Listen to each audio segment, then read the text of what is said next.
حضرت خواجہ سراج الدین رحمۃ اللہ علیہ کا ایک مرید تھا، ان پڑھ تھا، نوجوان تھا اور بڑا صحت مند تھا. اس کا نام تھا فتح علی. لیکن چونکہ جاہل تھا، نہ قرآن پاک آتا تھا نہ کچھ اور آتا تھا، تو لوگ اس کو فتو فتو کہتے تھے. خواجہ سراج الدین رحمۃ اللہ سے اس کو بہت محبت تھی، عاشق صادق تھا. سون سکیسر میں ایک علاقہ ایسا ہے کہ جہاں گرمیوں میں بھی موسم بہت ٹھنڈا رہتا ہے، بہار جیسا موسم رہتا ہے. ہمارے حضرت رحمۃ اللہ علیہ کی پیدائش اسی علاقے کی ہے. تو وہاں کا ایک رئیس تھا جو حضرت خواجہ سراج الدین رحمۃ اللہ علیہ سے بیعت تھا. وہ خواجہ سراج الدین رحمۃ اللہ علیہ کو دعوت دیتا تھا جون جولائی میں، جب سخت گرمی ہوتی تھی. حضرت وہاں تشریف لے جاتے اور ٹھنڈا موسم ہوتا اور ملنے والے علماء بھی آ جاتے. اس کے دل میں خیال آیا کیوں نہ میں یہاں پہ حضرت کے لیے کوئی جگہ بنا دوں، تو حضرت مستقل خانقاہ ہی بنا لیں اور گرمیاں یہاں گزارا کریں، اور پورے ملک سے علماء گرمیوں کے موسم میں یہاں آ کے اللہ اللہ کیا کریں، مجھے ثواب ملے گا. چنانچہ حضرت نے گرمیاں وہاں گزارنی شروع کر دی. خوب مجمع ہوتا، لوگ اللہ اللہ کرتے، اور وہ رئیس بڑا خوش ہوتا کہ لوگ اللہ کے قریب ہو رہے ہیں اور اللہ ان کو نیکی کی طرف آگے بڑھا رہے ہیں. اس نے کوئی 200 کنال زمین حضرت کو ہدیہ کر دی.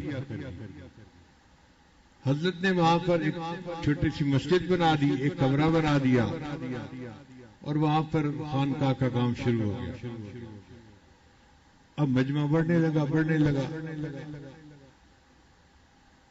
وہ جو فتو تھا نا، وہ ایک دن حضرت کے پاس آیا.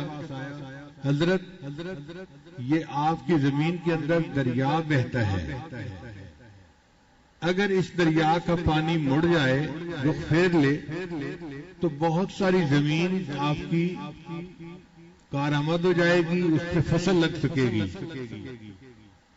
تو وہاں پہ ہم گندم لگا سکیں گے اور زیادہ مہمانوں کو بلا کے ان کو ہم یہاں پر ٹھہرا سکیں گے. اس زمانے میں ابھی کرینے نہیں آئی تھی. یہ جو پہاڑ توڑنے والی ہوتی ہے نا، پتھر توڑنے والی کرینے، زلزال، مرغا مشین جس کو کہتے ہیں، تو مرغا مشین اس زمانے میں نہیں آئی تھی. تو حضرت نے فرمایا کہ بھئی پہاڑ کا توڑنا تو بہت مشکل کام ہے. اس نے کہا کہ حضرت آپ مجھے اجازت دے دیجئے، میں کوشش کرتا ہوں، دیکھیں کیا صورت نکلتی ہے. حضرت نے اجازت دے دی. وہ فتو اکیلا اس نے کدال بنا لیا، تیشہ بنوا لیا اور چٹانوں کو توڑنا شروع کر دیا. اکیلا بندہ چٹان کو کیا توڑے اور پہاڑ کو کیا توڑے.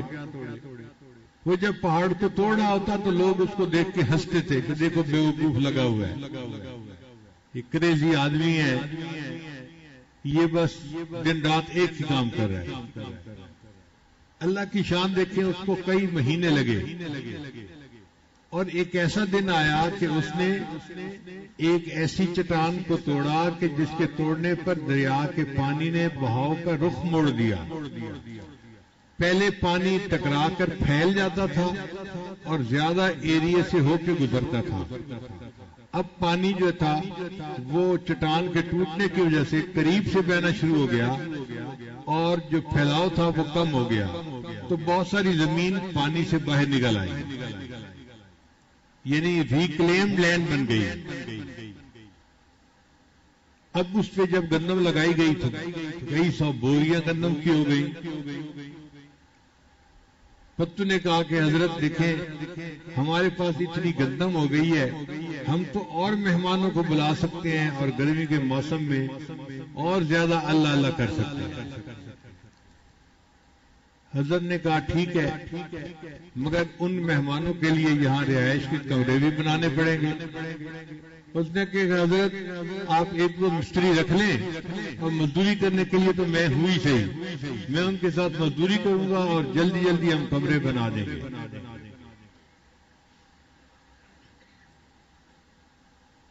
دو مستری آ گئے اور فتو نے ان کے ساتھ مل کے کام کرنا شروع کر دیا اور تیزی سے کمرے بننے شروع ہو گئے۔ خواجہ سراج الدین رحمۃ اللہ جب کمرے بنتے دیکھتے تو بہت خوش ہوتے کہ گرمیوں میں مہمان آئیں گے، یہاں ٹھہریں گے اور اللہ کو یاد کریں گے اور ہمیں اس کا اجر ملے گا۔ ایک دن یہ فتو گرمیوں میں دوپہر کے وقت گارا بنا رہا تھا، کیونکہ سیمنٹ تو وہاں تھا نہیں، تو مٹی سے اینٹیں جوڑی جاتی تھی، تو یہ گارا بنا رہا تھا۔ خواجہ سراج الدین رحمۃ اللہ علیہ نے کھڑکی میں سے دیکھا،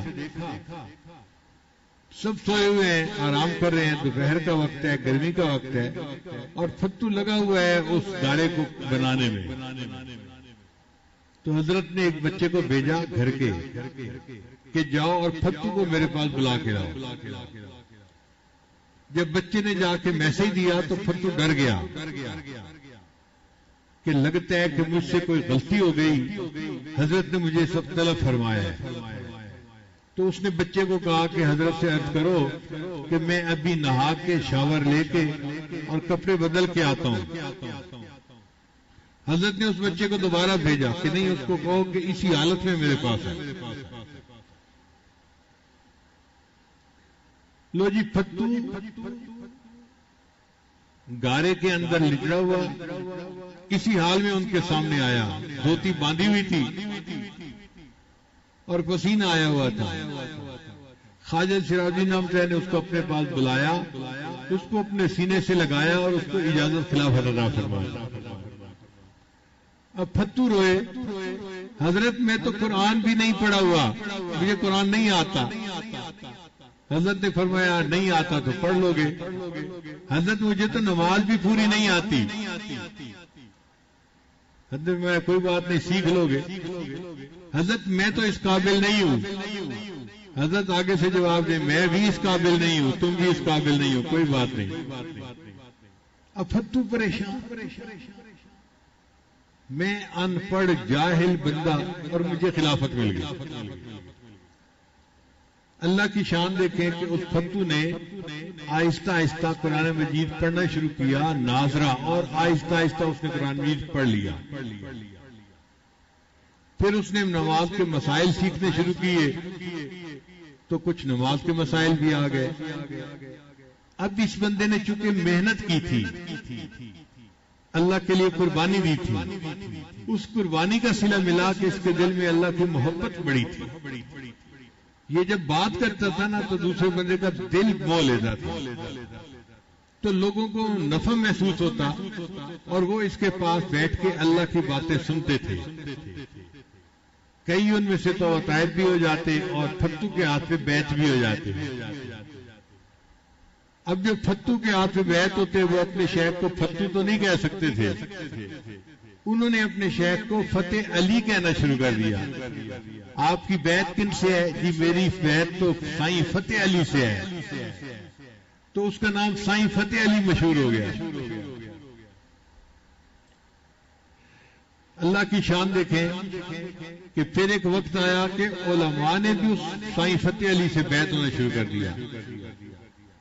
حضرت مرشد عالم رحمۃ اللہ نے خود مجھے بتایا، فرمانے لگے کہ میں حج پر گیا تو پاکستان اور انڈیا سے آئے ہوئے تقریباً 200 بڑے بڑے علماء تھے جو وہاں کے ایک مدرسے میں مقیم تھے۔ ان سب کے لیے فرش پر بستر لگائے جاتے تھے اور سائیں فتح علی کے لیے ان کے درمیان چارپائی پر بستر لگایا جاتا تھا۔